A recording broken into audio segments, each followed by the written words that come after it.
अस्सलाम वालेकुम। Field marshal के दौरा ईरान से लगता है कि कुछ चीज़ों पे बर्फ़ पिघली है। जो पहले राउंड के अंदर कुछ मामलात के ऊपर कहा जाता है कि कुछ स्टिकी इश्यूज़ थे, चीज़ें वहाँ कुछ रुक गई थी। ख़ास तौर पर न्यूक्लियर स्टॉक फाइल्स का क्या होगा।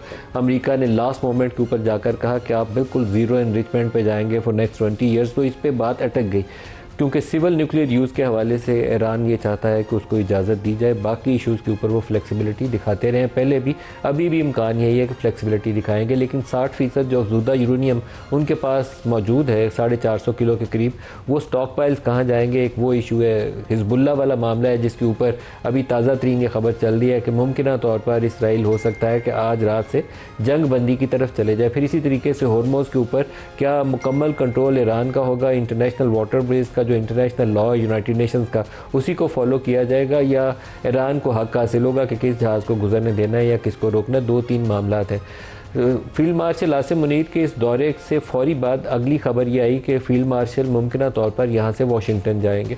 जैसे ईरानी क़यादत को समझाया वैसे ही जाएंगे वाशिंगटन, और वहाँ वाशिंगटन की लीडरशिप को भी एतमाद में लेंगे, और फिर जो नेक्स्ट राउंड है वो इस्लामाबाद में होगा। इसके ऊपर जब हमने ऑफिशियल सोर्सेज से कंफर्मेशन के लिए रब्ता किया तो बड़ा इंटरेस्टिंग जवाब था। उन्होंने कहा कि नॉट येट, कि अभी तक कंफर्म नहीं है। तो इसका मतलब ये है कि वो इम्कान मौजूद है, अभी उसका शेड्यूल होना बाकी है। अगर ज़रूरत हुई तो फील्ड मार्शल साहब वहाँ जाएंगे, नहीं ज़रूरत होगी तो वो वापस पाकिस्तान भी आ सकते हैं, या अगले मुल्क में जहाँ इस वक्त प्राइम मिनिस्टर सऊदी अरब से कतर पहुँच गए हैं, कतर के बाद टर्की जाना। और टर्की के अंदर भी बड़ी इंटरेस्टिंग एक डेवलपमेंट हो रही है कि पाकिस्तान, सऊदी अरब, टर्की और उसमें अब इजिप्ट शामिल है। मैं बहुत अरसे से केस प्लीड करता हूँ कि पाकिस्तान, सऊदी अरब, टर्की और चाइना, इन चारों को मिलकर एक डिफेंस पैक्ट करना चाहिए जिसमें चाइनीज़ टेक्नोलॉजी पाकिस्तान में तैयार की जाए। सऊदी अरब के पास वसाइल हैं, पाकिस्तान वो चीज़ें बना सकता है, और यूँ चारों मिलकर अपना दिफा जो है मजबूत करें। अब इस इक्वेशन के अंदर एक चौथा मुल्क जो है, पाँचवा मुल्क बल्कि कहना चाहिए, वो इजिप्ट शामिल हुआ है। चारों मुल्कों का इजलास होगा टर्की के अंदर, लेकिन इसमें चाइना शामिल नहीं है। आइडियली इस सिनारियो के अंदर चाइना को भी आना चाहिए ताकि उसकी टेक्नोलॉजी को यहाँ बनाते हुए ये सारे ममालिक अपना अपना दिफा मजबूत कर सकें। अमरीकी सदर ट्रंप ने एक दफ़ा फिर पाकिस्तानी वज़ीर आज़म और फील्ड मार्शल का नाम लेकर अपने एतमाद का इजहार किया। हम जो वाइट हाउस की तर्जमान है उन्होंने भी इस्लामाबाद के नेक्स्ट राउंड की तस्दीक की है। टाइम फ्रेम की कंफर्मेशन अभी बाकी है, वो अभी किसी तरफ से हुई नहीं। उम्मीद यही की जानी चाहिए कि अगले 3-4 रोज़ के अंदर वो इजलास शेड्यूल हो जाए, इससे ज़्यादा तख़ीर होनी नहीं चाहिए। वो कह रही हैं कि एक्सटेंशन के हवाले से जो 2 हफ्ते की बात हुई है वो बात दुरुस्त नहीं है। तो इन सारे इशूज़ को आज के प्रोग्राम में डिस्कस करेंगे। आज अमरीकी जो वज़ीर जंग हैं उन्होंने बहुत सी धमकियाँ दी नामनासिब अंदाज में, लेकिन साथ उन्होंने ये भी कहा कि अमेरिका और ईरान की बातचीत आपस में चल रही है। तो एक बराह रास्त हिंट है उनकी तरफ से कि वो मामला आगे बढ़ रहे हैं। इस्लामाबाद स्टूडियोज़ में हमारे साथ हैं जनरल अब्दुल क़य्यूम साहब, सीनियर रहनुमा है PMLN से और डिफेंस एनालिस्ट हैं। Very warm welcome sir. इसके अलावा एजाज़ अहमद चौधरी साहब, फॉर्मर सेक्रेटरी खारजा हमारे साथ हैं। जनरल रज़ा मोहम्मद हमें ज्वाइन करेंगे, और स्क्वाड्रन लीडर अली हमज़ा साहब हमारे साथ होंगे। सबको खुशामदीद कहते हैं। एजाज़ साहब आपसे आगाज़ करूँगा। सर पहले तो ये बता दें कि फील्ड मार्शल के दौरे के बाद और अमरीकी जो आज आपने मिनिस्टर फॉर वॉर की प्रेस कॉन्फ्रेंस सुनी, उन दोनों को आप कैसे मुआवजा करते हैं? ये मेरे ख्याल में ईरान पे दबाव बढ़ाया जा रहा है, और वो खुद वो लफ्ज़ भी बोला जाता है हमारे यहाँ, पॉस्चरिंग। तो ज़्यादातर तो ये पॉस्चरिंग है ताकि ईरान के ऊपर ब्राउबीट करके उसको राज़ी किया जाए कि आपने स्ट्रेट ऑफ हॉर्मुज़ खोलनी है, क्योंकि अगर नहीं खोली तो फिर मामला जो है ना वो आपके भी और हमारे हाथ से भी निकल जाएंगे। तो मैं समझता हूँ कि ये उस दबाव का हिस्सा है, वरना डोनाल्ड ट्रंप साहब यकीनी तौर पर एक डील करना चाहते हैं, क्योंकि जो दाखिली हालात ऐसे हो चुके हैं जिसमें इतने बड़े बड़े लोग जैसे सेक्रेटरी कैरी और सेक्रेटरी हिलरी क्लिंटन तक से लोग भी ये खुलकर कहने लग गए कि हमारी जंग नहीं थी, इसराइल ने हमें जाल में फंसाया। तो गोया अब पूरी अमेरिका के अंदर ये ख्याल फैल गया है मुकम्मल तौर पर कि इसराइल की जंग थी जो हमारे ज़िम्मे पड़ गई। तो मुझे तो ये लगता है कि डोनाल्ड ट्रंप साहब की पार्टी बिल्कुल नहीं चाहती कि अब ये जंग जो है ये मजीद जारी रहे। तो वो करना चाहते हैं, विच जो एक अच्छी चीज़ है, खुश आइंद बात है कि वो करना चाहते हैं। इसी तरह ईरान के अंदर भी मेरे ख्याल में मुख्तलिफ रायें जिस तरह हर मुल्क में होती है शायद वहाँ पे भी होंगे, वहाँ पे भी हार्डलाइनर्स होंगे कि जहाँ हमने 40 दिन की जंग जो है वो सह ली तो हम आगे भी कर सकते हैं। लेकिन मुझे लगता है कि जो मौजूदा क़यादत है वो शायद चाहती है कि अब इसको फिलहाल रोक लिया जाए किसी तरीके से। तो मुझे तो आसार पूरे नज़र आ रहे हैं कि कोई डील होगी। लेकिन आपने अपनी इब्तदाइया में जो 3 बातें कही वो तीनों बातें ही असल में सही इसका यानी जिसे कहते हैं ना कि मसले का हल भी है और मसले की जड़ भी है। एक तो वो मेरा ख्याल है अपना कि न्यूक्लियर इश्यूज के ऊपर अमरीकी सॉरी ये ईरानी जो है ना वो तैयार हैं तकरीबन। मेरा तो अपना ज़ाती ख्याल ये है कि वो उसको फ्रीज करने पे तैयार हैं। सिर्फ साल की बात है कि कितने साल होंगे, 5 होंगे, 7 होंगे, 10 होंगे, ये अभी शायद बातचीत हो रही है। लेकिन साथ ही साथ मेरा ख्याल में अमरीकी ईरानी ये चाहते हैं कि इसके बदले में सैंक्शंस जरूर उठ जाएं, हमसे इकोनॉमिक सैंक्शंस उठ जाएं और एसेट्स भी अगर अनफ्रीज हो जाएं, तो ये मेरे ख्याल में वो ज़रूर ये चाहेंगे। दूसरी तरफ है state of Hormuz. State of Hormuz के बारे में ईरानियों का बिल्कुल ये है कि ये हमारे पास एक ऐसा पत्ता है जो अब हम छोड़ेंगे नहीं। लेकिन अगर सैंक्शन उठती हैं और एसेट्स भी अनफ्रीज होते हैं तो शायद मेरे ख्याल इस पे भी वो फ्लेक्सिबिलिटी दिखा देंगे। और हो सकता है कि ये टैक्टिकल भी हो, क्योंकि ये तो ऐसी स्टेट ऑफ हॉर्मुज़ है कि ये कभी भी, ये दोबारा भी जब भी कब्जा करना चाहेंगे तो ये कर सकते हैं। इस और वजह सर से मुझे, हिजबुल्लाह का क्या होगा? हाँ, ये तीसरा मसला ये है। क्योंकि आज वैसे यही ऐलान तो हुआ है इसराइल की तरफ से कि जंगबंदी है। क्या हिजबुल्लाह उस जंगबंदी को ऑनर करेगा? मोस्ट लाइकली वो करेगा। और अगर ईरानी उसको क्लियरेंस दे देते हैं तो इस वक्त ये बिल्कुल आखिरी टचेस हैं जिसके लिए हमारे आर्मी चीफ भी पहुंचे हुए हैं ईरान में, ताकि इसको इस दफ़ा मुझे लगता है कि दोनों साइड्स ये चाहती है कि मुकम्मल तौर पर ये सेटल होकर फिर हम वहां पे जाएं। ये बड़ी अच्छी बात है कि दोनों ने पाकिस्तान सर आपका ये तासुर दुरुस्त है। मुझे लगता है कि फील्ड मार्शल ने जाके ईरानी क़यादत को ये समझाने की कोशिश की है कि वो ओवर प्ले मत करें, जो एक रियलिस्टिक पोजीशन है उसी के अंदर रहते हुए जो मैक्सिमम मिल सकता है आपको वो लें, एक इकनॉमिक सैंक्शंस हटवा लें, जो एसेट्स फ्रीज हुए हुए हैं उसको ठीक करवा लें और बातचीत आगे चलाएं। लेकिन एक सवाल सर और भी पूछना है आपसे, ये जो इस वक्त टर्की में इजलास होने जा रहा है, पाकिस्तान, सऊदी अरब, टर्की और इजिप्ट का, इसको आप कैसे देखते हैं? उसी तरीके से देखता हूँ जिस तरह आप देखते हैं। क्योंकि एक नया सिक्योरिटी आर्किटेक्चर जब ये जंग बंद होगी तो बनना ही बनना है। खलीजी रियासतें जो हैं वो तकरीबन नाउमीद हुई हैं कि अमेरिका के अड्डों ने हमें कोई सिक्योरिटी प्रोवाइड नहीं की है। उनमें से कुछ ऐसी तो रियासतें हैं यूएई जैसी, जिनका ये ख्याल था कि ईरान गिरे ही गिरे तो सब मामला ठीक हो जाएंगे, लेकिन वो हुआ नहीं। इसलिए अब उनको कोई नया सिक्योरिटी आर्किटेक्चर जो चाहिए उसमें यकीनन जीसीसी के अलावा पाकिस्तान और तुर्की शामिल होंगे। इजिप्ट मुझे नहीं पता कहाँ से आया, लेकिन चले आ गया है तो कोई बात नहीं। उनकी भी मिडल ईस्ट के अंदर काफ़ी रसाई है, तो वो भी ठीक है। चीन मेरा नहीं ख्याल जी शामिल होगा। आपने कहा कि चीन होगा उसमें, मेरा नहीं ख्याल। चीन जो है वो अपनी पैटर्नेज जरूर देगा इसको, लेकिन वो बराह रास्त उसका हिस्सा नहीं बनेगा। और मैं ये भी नहीं समझता कि ये अलायंस होगा। ये किसी किस्म की अरेंजमेंट होगी, किसी किस्म का एग्रीमेंट होगा, जिस तरह पाक सऊदी एग्रीमेंट है। It's not a treaty alliance. तो इस तरह का अरेंजमेंट होने जा रहा है। अब उसमें ये बड़ा ज़रूरी होगा, सारे एक दूसरे से पूछेंगे कि ये किसके खिलाफ है।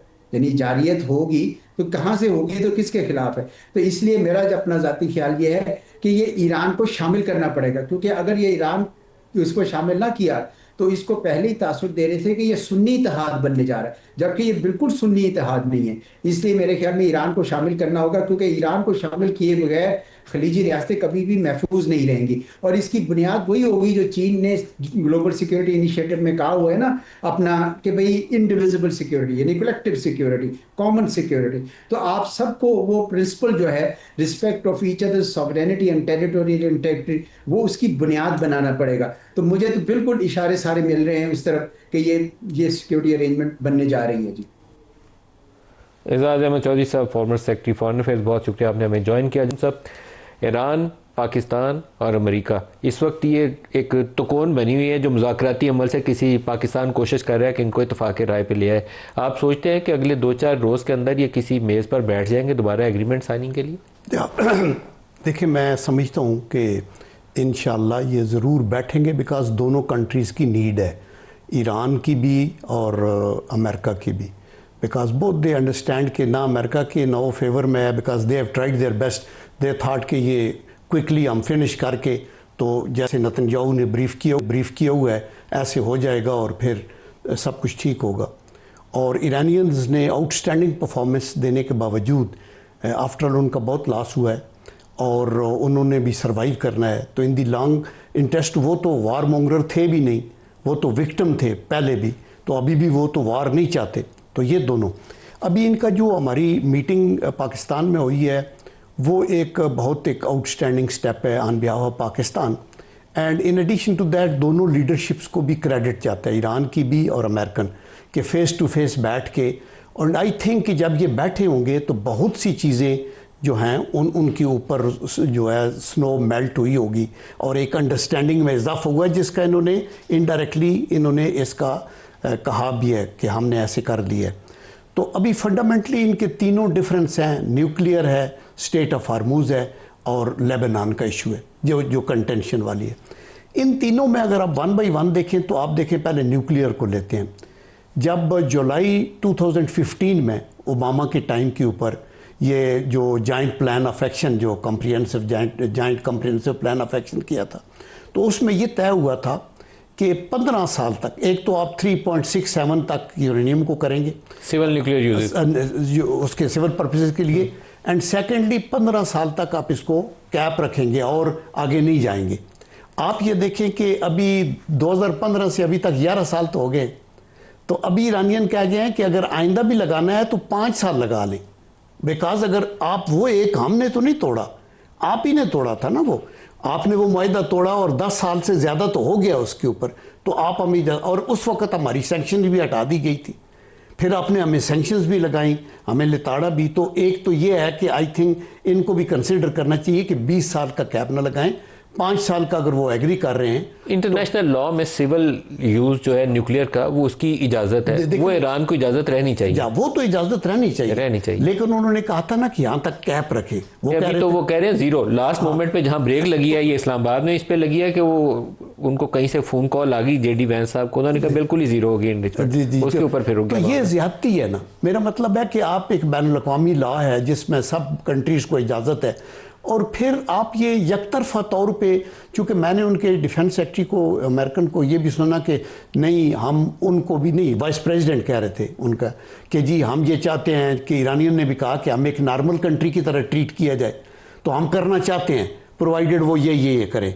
लेकिन उसमें ये आप उनके ऊपर वो रिस्ट्रिक्शन भी लगाएं। आज अभी सेक्रेटरी डिफेंस की एक टड़ी थी अपने तौर के ऊपर, धमकियां थी सारी, पूरी प्रेस कॉन्फ्रेंस में धमकियां थी। इतनी बड़ी सल्तनत के जो लोग हैं at the helm of the affair, they have to be very considerate, very accommodative. Not serious हो गया सर। पहले ये वजीर दिफा बोलते थे, सेक्रेटरी ऑफ डिफेंस होता था, अब उन्होंने सेक्रेटरी ऑफ वॉर कर दिया, तो वो जंगी मूड में ही रहता है, वैसे ही बोलता है। वो उसने टैटू शैटू बनाए हुए हैं, या वो यरूशलेम क्रॉस और बनाए, ऊपर भी सेकंड जो स्टेट ऑफ हार्मूज है उसके ऊपर भी ईरानियन का बॉर्डर तो लगता है, और वो है, उसके ऊपर बैठ के बात हो सकती है कि ये इंटरनेशनल वाटर चैनल रहे, लेकिन उनको कुछ ना कहा जाए। But Iranian at any time अगर कोई गड़बड़ होती है तो वो उसको कर सकते हैं। और तीसरा पॉइंट जो हिजबुल्ला वाला है, अगेन आप देखें कि नेतन्याहू ने क्या कुछ नहीं किया गाज़ा में, यानी मौजूदा तारीख में इससे बड़ी दरिंदगी की कोई मिसाल नहीं मिलती, जिस तरीके से स्लाटर हुए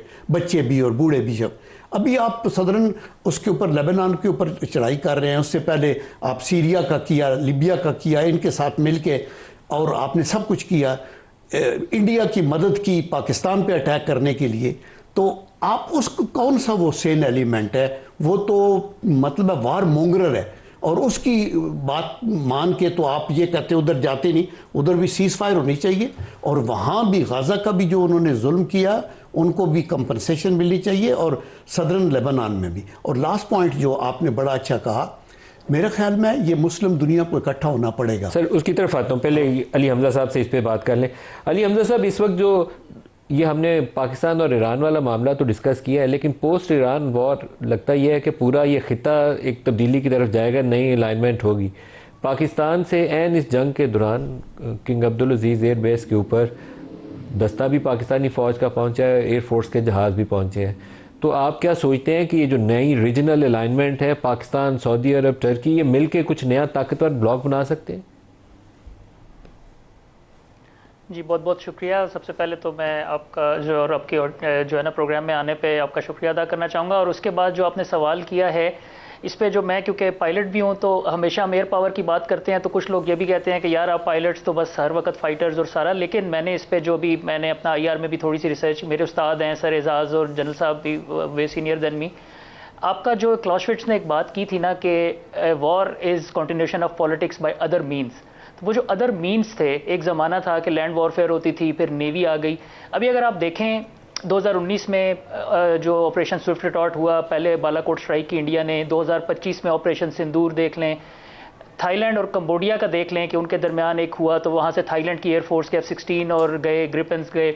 इजराइल ईरान अभी आपके सामने है कि कम्प्लीटली एयर पावर, और काफ़ी अरसे से मेरा ये ओपिनियन था कि ईरानी जो है वो मतलब उनकी एक जो रेजिलियंस और वो सब कुछ, लेकिन उन्होंने ऑफेंसिव एयर पावर पे ज़्यादा फोकस किया हुआ है, बैलिस्टिक मिसाइल्स एंड जो शाहिद कामिकाजी ड्रोन्स या जो लॉइटरिंग मोनिशन हम उसको कहते हैं, और जो एयर डिफेंस है, जैसे हमारे पास सरफेस टू एयर मिसाइल्स थे, इंडिया के पास S-400 था, एयरक्राफ्ट थे with BVR modern active Isa radars etcetera. For what ever reason, अभी वो टॉपिक से हम हट जाएंगे, ईरान पे सैंक्शंस थी या जो भी, उन्होंने अपना एयर डिफेंस को काइंड ऑफ वीक था in case of offensive air power. ये आपके सवाल से मैं असल में इसको इसलिए रिलेट करना चाह रहा हूँ कि एयर पावर जो है ना, that is the tool, go to tool of all the whatever. अभी नेतन्याहू है, मोदी प्राइम मिनिस्टर, हमारे भी आप पाकिस्तान एयरफोर्स का अल्हम्दुलिल्लाह देख लें कि अभी हमने ईरान के अंदर जब ये हो रहा था 2 हफ्ते पहले, जो शकूक व शबात का इजहार किया जा रहा था कि यार पाकिस्तान में होगा या नहीं होगा, इस्लामाबाद इज़ सेफ अनसेफ, फिर जब ये फाइनलाइज हो गया तो कुछ जो एक मुसाद कमेंट्री और इस तरह के अकाउंट सोशल मीडिया पे उन्होंने धमकी आमेज किस्म की बातें की कि क्या आपको याद है जब पिछली दफ़ा हुए थे, यानी कतर को वो पॉइंट आउट कर रहे थे, तो वहाँ पे क्या हुआ था। तो एक तरह से आपको धमकी दी जा रही थी कि भाई हम खुदा न खास्ता इस्लामाबाद में भी कोई ऐसी शरारत कर सकते हैं। तो अल्लाह के फजल करम से वो, अगेन मैं वो डिटेल्स में उसमें नहीं जाऊँगा, वो सबके सामने है कितना सेफली वाइस प्रेसिडेंट आए, ईरानी आए, और उसके अंदर नेगोशिएशंस का राउंड पहला चल गया। लेकिन मैं भी इसकी सिक्योरिटी पे कि अल्हम्दुलिल्लाह इट वाज कम्प्लीटली सेफ। अब जो रीजन की आपने बात की है, टर्की वाले इजलास पे आ जाए सर। टर्की में इजलास होने जा रहा है, पाकिस्तान, सऊदी अरब, टर्की और इजिप्ट उसके अंदर शामिल होंगे। कितनी अहमियत आप देखते हैं और क्या इसका फ्यूचर देखते हैं? जी बिल्कुल, मैं यही बात करना चाहता था कि आप इसमें जो अगर एयर पावर में अगर आप एयर फोर्सेस देखेंगे, जो टर्किश एयर फोर्स है, जो सऊदी एयर फोर्स है और जो पाकिस्तानी एयर फोर्स है, इजिप्ट का जैसे एजाज साहब ने कहा कि वो it was a wild card, मैं भी वाकई उसके ऊपर जो है ना, जैसे उन्होंने कहा कि वो कहाँ से आया, लेकिन ये जो 3 एयर फोर्सेज और जो 3 कंट्रीज़ हैं कि टर्की इस्लामिक दुनिया का सबसे बड़ी इकॉनमी है, अराउंड $1.5 ट्रिलियन, सऊदी अरेबिया उसके पास ट्रेड, वो जो सॉरी एनर्जी ट्रेड के लिए ऑयल और सब कुछ है, और Pakistan air force and military, field marshal Asim Munir अभी वो CDF हैं। तो आप जो तीनों अगर ये मिल जाते हैं विद इजिप्ट ऑल्सो, एंड अगर चाइना भी आ जाता है तो रीजन के अंदर पोस्ट ईरान जो भी एक बनता है, अगर पाकिस्तान को ये दिया जाता है कि आप तीनों ने मिल के यहाँ पे सिक्योरिटी देनी है, और उस सिक्योरिटी के अंदर जैसे मैंने कहा कि इकनॉमिकली वो Turkey and Saudi Arabia they are strong economies, oil trade का उसके अंदर कि अच्छा जी हम तेल और एनर्जी ट्रेड, अभी स्ट्रेट ऑफ हॉर्मुज़ की जितनी भी बातें हो रही हैं वो सारे का सारा ले दे के आपका आता है उसके ऊपर कि जी आपका ऑयल ख़त्म हो रहा है, गैस ख़त्म हो रही है, वो सऊदी अरेबिया गारंटी देता है। और आई थिंक जो रोल होगा कि आपने ऑफेंसिव एयर पावर देनी है वो पाकिस्तान के पास आएगा इंशाल्लाह। जनरल रज़ा मोहम्मद साहब भी हमें ज्वाइन कर चुके हैं। जी जनरल साहब, बहुत शुक्रिया आप हमारे साथ शामिल हो गए। सर, ये टर्की वाले इजलास के ऊपर चाहता हूँ मैं आपसे भी राय, क्योंकि पाकिस्तान एक यूनिक पोजीशन में है। हम JF-17 बना रहे हैं, J-10C अभी हमने चाइना से लिया, लेकिन चाइना का बहुत सारा और इक्विपमेंट पाकिस्तान बना सकता है अगर इसके पास सऊदी वसाइल आ जाए हमारी डिफेंस इंडस्ट्री के अंदर। तो अगर एक ऐसा अलायंस बनता है जिसमें सऊदी अरब, टर्की, पाकिस्तान इकट्ठे बैठ के चाइनीज़ टेक्नोलॉजी को यहाँ पाकिस्तान में बना रहे हो, असेंबल कर रहे हो और मुश्तरका तौर पर दिफा मजबूत कर रहे हो, तो आप इस अलायंस का क्या मुस्तकबिल देखते हैं? जी बहुत शुक्रिया मलिक साहब आपके लिए और डिस्कसेंट्स बाकी व्यूअर्स के लिए अस्सलाम वालेकुम। सबसे पहले तो जी मैं अलायंस वाला जो मलिक साहब पॉइंट है इसको टैकल करना चाहूँगा। मेरे ख़्याल में मैं नियर फ्यूचर में एक फॉर्मल अलायंस जो है इन चारों कंट्रीज़ की जिनका आपने ज़िक्र किया, या 3 कंट्रीज़ की जो फॉर्मल अलायंस है, एक मिलिट्री अलायंस है, वो मैं नहीं विजुलाइज़ करता हूँ।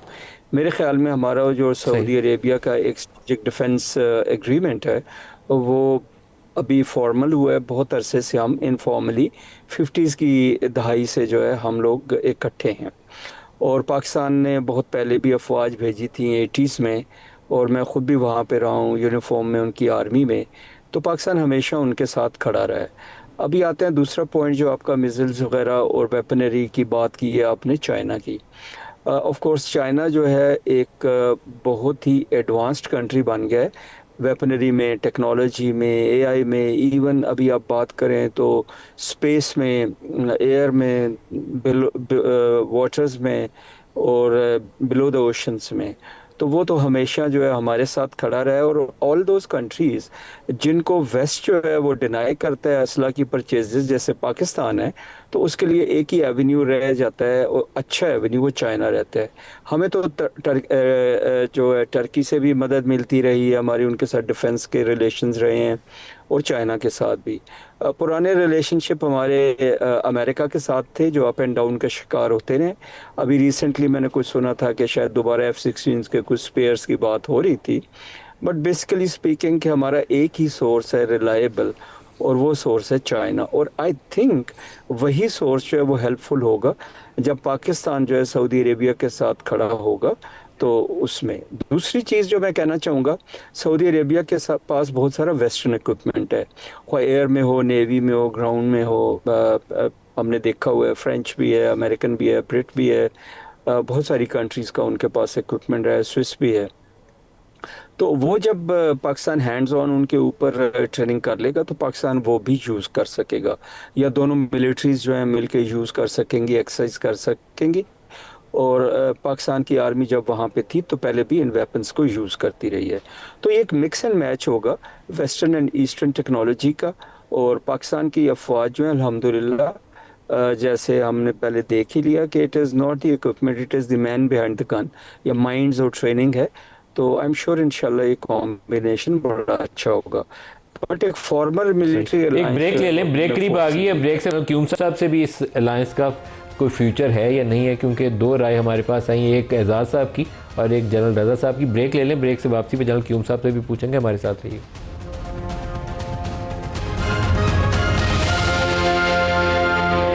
प्रोग्राम में दोबारा खुशामदीद कहते हैं। आज से काफ़ी साल पहले जब ये अरब स्प्रिंग के नाम के ऊपर तबाही शुरू हुई बहुत सारे मुल्कों में, यमन में, लीबिया में और बेशुमार ममालिक में, तो उस वक्त भी लोग कहते थे कि ये जो 2-4 ममालिक बच गए हैं उससे नेक्स्ट फेज़ के अंदर ये जो अमेरिका की पॉलिसी है इनको भी इसी तरीके से वहाँ क्यास बर्पा करेगी और इनको अमन और सुकून से रहने नहीं देगी। कहीं हमला हो गया, कहीं कुछ और हो गया। अब जो कुछ हम सीरिया और लेबनान के अंदर देख रहे हैं, पहले गज़ा में देखा, इसका रास्ता अगर रोकना है तो मुसलमान मुल्कों को हाथ मिलाना पड़ेगा। जनरल क्यूम साहब, ब्रेक में पहले से हमने इस पर डिस्कशन की, मुख्तलिफ राय हमारे पास आई हैं। आपका तजिया क्या कहता है कि कौन से मुल्क आपस में हाथ मिला सकते हैं और कैसे मौसर तरीके से दिफा अपना मजबूत कर सकते हैं? जी मलिक साहब, मैं ये कहता हूँ कि देखिए, एक तो ये जो तजर्बा अभी मिडल ईस्ट को हुआ है ना, हमारे मुसलमान भाइयों को और मुल्कों को ये समझना होगा कि they will have to rise above ये सेक्टेरियन रिफ्ट, जिसकी वजह से मतलब ईरान से GCC वाले डरते रहे और GCC वालों से उनसे ईरान करता रहा। इराक़ का हमला हुआ ईरान के ऊपर और केमिकल वेपन्स यूज़ हुए, आपस में लड़ाइयाँ लड़ते रहे।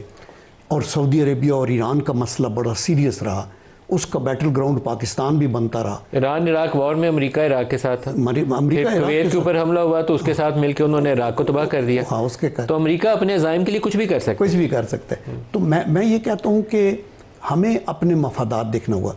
ये जो अलायंस की बात हम करते हैं ना, no country is ready to do alliance unless it is in his own favour. अभी जो कुछ हुआ है इस मिडिल ईस्ट के अंदर और जिस तरीके से कंट्रीज़ के ऊपर अटैक्स हुए हैं और जिस तरह अकेले ये वल्नरेबल हो गए हैं, मेरे ख्याल में ये एक लेसन है कि आपको इकट्ठा होके कहीं किसी पे अटैक नहीं करना, ना एग्रेसिव, अपने दिफा मजबूत अपने डिफेंस के लिए करना ज़रूरी है।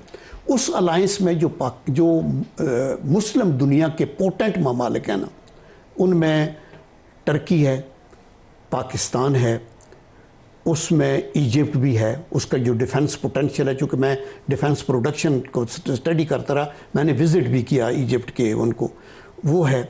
इसके बाद है Iran, you can't miss out, यानी उसके बगैर ये Saudi Arabia, and then Indonesia. उनके पास को 42 तो राफेल हैं और अभी और भी वो मंगवा रहे थे, और उनका जो बजट है और उनकी मैं रेटिंग देख रहा था, ये 2006 में आई है प्रोफेशनल, वो अगर हमारी 12वीं थी तो उनकी भी या 11वीं है या 13वीं है, पोटेंशियल वेरी करीब है। तो इसलिए इन ममालिक को इकट्ठा बैठ के अलायंस करनी होगी। चाइना के साथ हमारे ताल्लुक, बल्कि पूरी मुस्लिम दुनिया के ताल्लुक अच्छे हैं। एक स्कूल ऑफ थाट ये कहता है कि अब जब अमेरिकन का जवाल होता शुरू हो रहा है ना, तो अभी जो चीज़ उभर रही है वो है साइनो इस्लामिक अलायंस, ये ऊपर आएगी।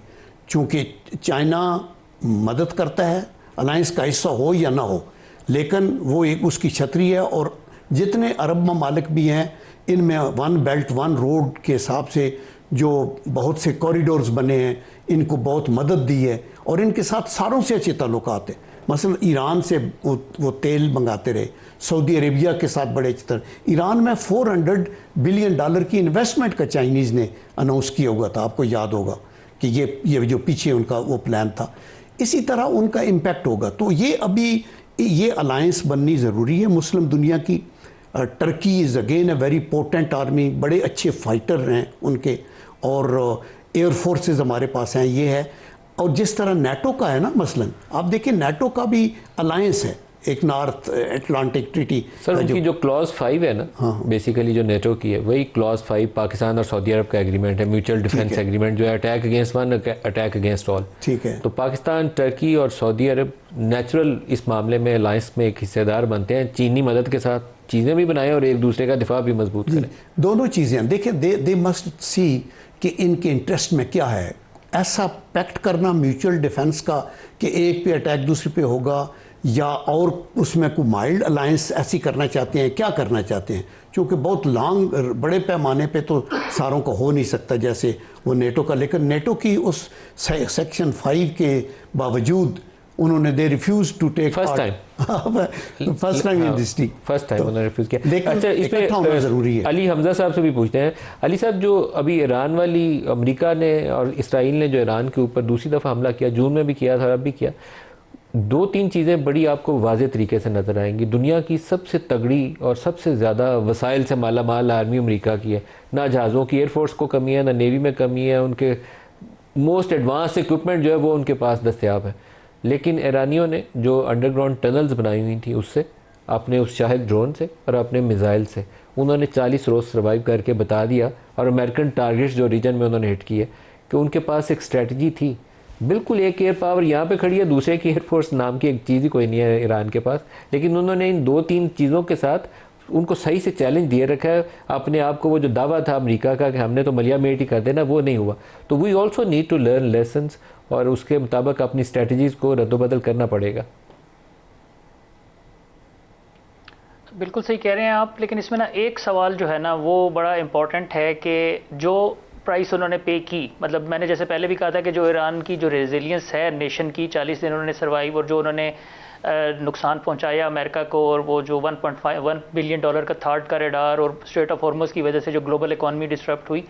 लेकिन आप अगर देखें जो उनकी टॉप लीडरशिप के ऊपर खुमैनी साहब शहीद हुए, अली लारिजानी और इस तरह के जो टॉप IRGC के कमांडर्स, तो ये एक थोड़ा सा सवाल यहाँ पे ये पैदा होता है कि अगर पाकिस्तान में कुछ लोग ये लेसन लर्न कर रहे हैं, जो मैंने जैसे पहले बात की थी कि जो ऑफेंसिव एयर पावर है, underground tunnels, underground cities with ballistic missiles, जो कि मैंने जैसे कहा ऑफेंस में तो बहुत अच्छे हैं, लेकिन एयर डिफेंस के अंदर clearly you are on a weaker wicket. तो आप यू आर रेडी टू पे अ प्राइस। जैसे वो खमेनी साहब को भी जब कहा गया कि आप यहाँ पे आप हिट हो सकते हैं, तो उन्होंने वही जी ठीक है, फिर शहीद हो जाएंगे।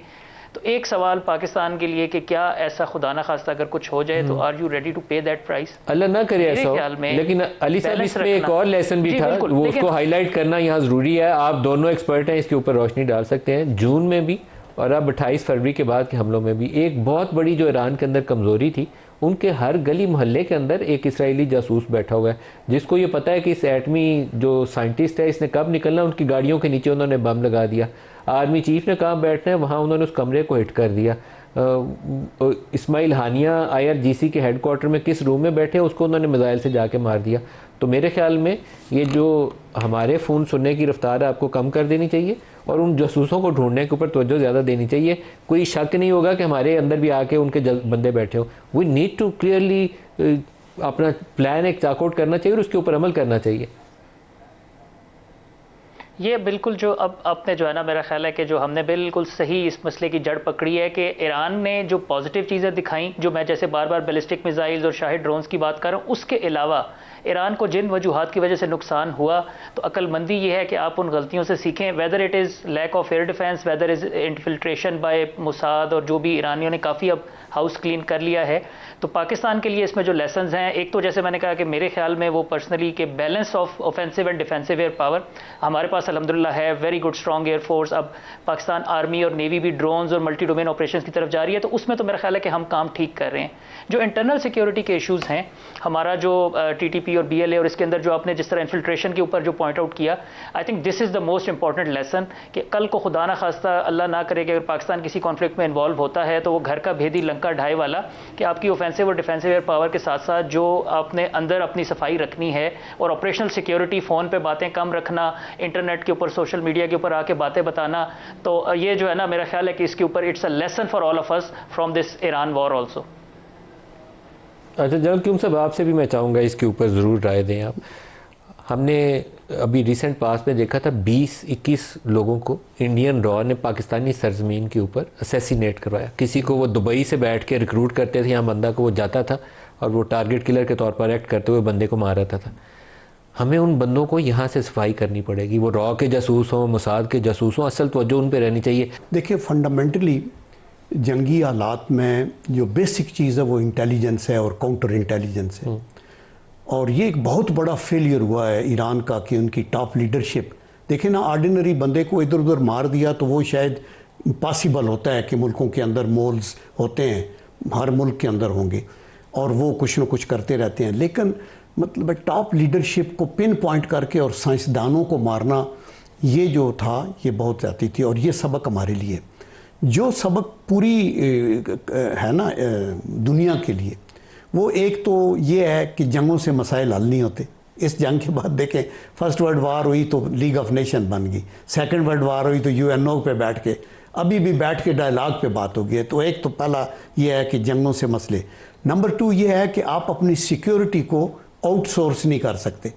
जैसे GCC कंट्रीज़ ने कहा है कि हम तेल गैस और बड़ा रेल पेल होगी दुबई में और हमारी सिक्योरिटी के जिम्मेदार जो है वो अमेरिका अड्डे लेकर हमें बचाएगा, वो नहीं बचाएगा। जी, जी। वो इसराइल के लिए आएगा, इनके लिए नहीं आएगा। हाँ, और तीसरा जो इम्पॉर्टेंट है वो कि आपको अटेनेबल ऑब्जेक्टिव्स लें, और तब वो अटेनेबल ऑब्जेक्टिव्स आप ले सकेंगे अगर आपकी इंटेलिजेंस बित हो। आपने तो अंडर एस्टिमेट किया रेजिलियंस को ईरानियन की, और शायद इसलिए किया कि अमेरिका का डिफेंस बजट $1.5 ट्रिलियन है और ईरान का $31 बिलियन है, और उन्होंने मुकाबला किया और उनको मजबूर किया कि वो आके डायलॉग के टेबल के ऊपर आ जाए। दुरुस्त। अच्छा, प्रोग्राम का वक्त ख़त्म हो गया। जनरल क्यूम साहब, जनरल रज़ा साहब और अली साहब, एजाज साहब, सबका शुक्रिया। आज के लिए इतना ही इजाज़त दीजिए। अल्लाह हाफ़िज़।